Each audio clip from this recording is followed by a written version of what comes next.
Hey guys, Geist here, trying something new.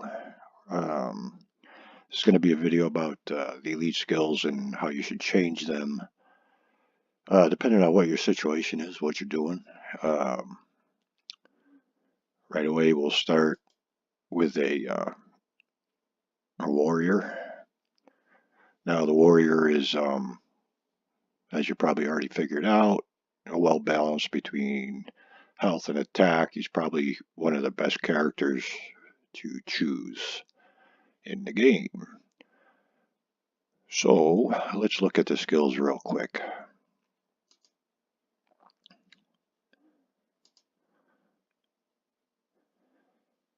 So these are the elite skills. We have Enrage Burn, Leaping Smash, and Seal of Pain. Let's start with Seal of Pain and just say don't use it.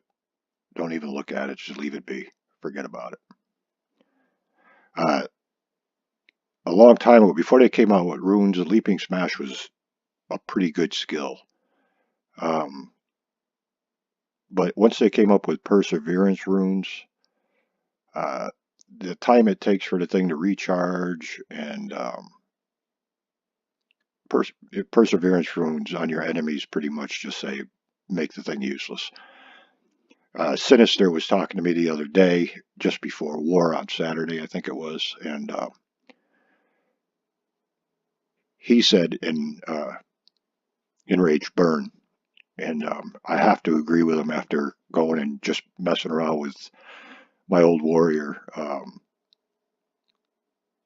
It's a fantastic skill. Um, there's a combo you can use that is devastating if you're a warrior. What you do is it's a four move combo. So you go start off your attack against someone with Enraged Burn, then use the warrior charge skill, uh, which I believe stuns. Then you do the aura slash, and then finish it off with the whirl. I know it's really tempting to start off with the whirl, but if you do it Enraged Burn, charge, then aura slash, then whirl, uh, you've probably just messed somebody up pretty well. So all in all, Enraged Burn is probably the best bet for a warrior in just about any circumstance. Summies. Let's go with Summies. This is my old Summie, which I miss terribly because it's got banners and everything else. Uh, so let's see. Summies are like such a pain in the ass to fight against. Uh, Spirit Soul Bones can be decent. Uh, if you're fighting an abyss boss or something like that, and you're by yourself or whatever, it heals the character, but it doesn't heal anything else. It's not a bad skill for that. Or something where if you're in PvP, don't do it. Uh, it doesn't heal the people around you. It's just, eh, it's some of these are kind of weak to begin with when we're starting off like we are now. So you don't want to have anything that's not as an elite skill that's not attack based, in my opinion. Darkshade Drake is fantastic. Here's some things to keep in mind though. It's single target and it's stationary, which means if you deploy it and then run away from it, it's not going to do you any good. Uh, Sometimes you'll see someone in uh, Path to Valor, which we haven't really come up to yet, will deploy it to guard something and then run ahead to try and kill something else. But if you deploy Darkshade Drake, it's a single target weapon. It's stationary, so you got to stay next to it, stay in its range, or it's not going to go after the enemy that's coming after you. It's damage per second oriented. It deals huge amounts of damage. But again, it's a single target thing. Uh, totally use it in Beanstalk, in dungeons, uh, the underground, your Alliance Dragon, anywhere that you need to do a crap load of damage in a fixed amount of time. Uh, it's a really good skill. It's a really good skill. I don't recommend using it if you're on any sort of team, uh, because as you know, in Boss Lair or in 3 versus 3, you're running around, and chances are, if someone sees it, they're just going to run away from it. It's a very limited range. It doesn't help your teammates at all. So use this primarily when you're by yourself and need to do something really quick. Like Underworld Princess is the bane of everybody's existence. Uh, Kick-ass elite skill. Um, it does deal damage, but more more importantly, it paralyzes the opponents. It's a wide range, so you could paralyze more than one person. Um, it is devastating when you combine it with silence. Uh, holy crap. I mean, there's literally nothing anyone could do. If two summies are running together and fighting somebody, and one deploys that and stuns, and then the other person, so you could effectively keep someone stunned forever. It's fantastic. It's any PvP, because like so I'm a blood in 138.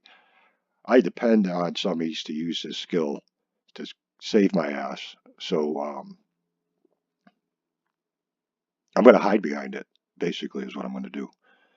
It's going to be what keeps me alive. I'm going to use it as part of my defense. Uh, so that's that.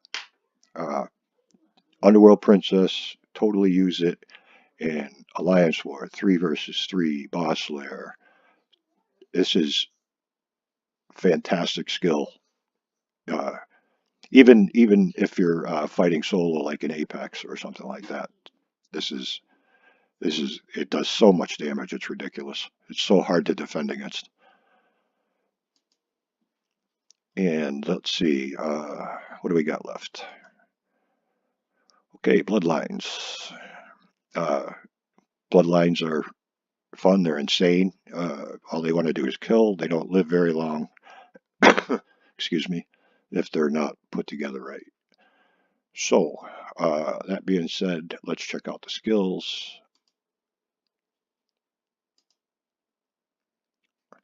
Okay, generally you start when you're a new bloodline, Blood Fury Blade. Yeah, Blood Fury Blade is going to be your go-to skill almost in every situation. What you get is 16 hit combo, which may be crit. Every hit might be a crit. It's fantastic. That's how bloods kill, right? I mean, that's what we're all about. Eventually, as the characters get stronger and all your enemies get stronger, it's not going to be very useful because once your enemies have high toughness, um, the crit can be countered very easily. You will eventually switch to Enraged Astrid, which which right now isn't totally useful. We're too low. We're just too low right now. You're going to want to wait a little bit for that. Uh, Bloodthirsty Shadows is decent. Say you're getting stuck on stages. You can't live long enough. If you get rid of all of your PvP titles and replace them with plus damage and attack titles, and put on Bloodthirsty Shadows. Um, it's how I've beaten some of the last stages that basically I shouldn't have even been in. The ones where the boss keeps killing me, I finally get pissed off and switch to Bloodthirsty Shadows, change all my titles, get rid of PvP, which is useless in places like Beanstalk and uh, and stages and whatnot, and even dungeons for that matter, and use Bloodthirsty Shadows. Uh, it heals not only the character, but it also heals uh, the heroes. It'll heal any bar that happens to be left. And later on, if you've got a 100-star Odin as a deploy, if it kills with this combo, um, it has a chance, like I forget what the percentage is, a very low chance of 100% heal instantaneously on all your heroes. Which it's a small chance, but hey, it's an edge, right? So that's what I got for skills. I hope the video thing works out, and give me some input on better ways to approach it or anything like that, and we'll take it from there. Bye, guys. See you guys later.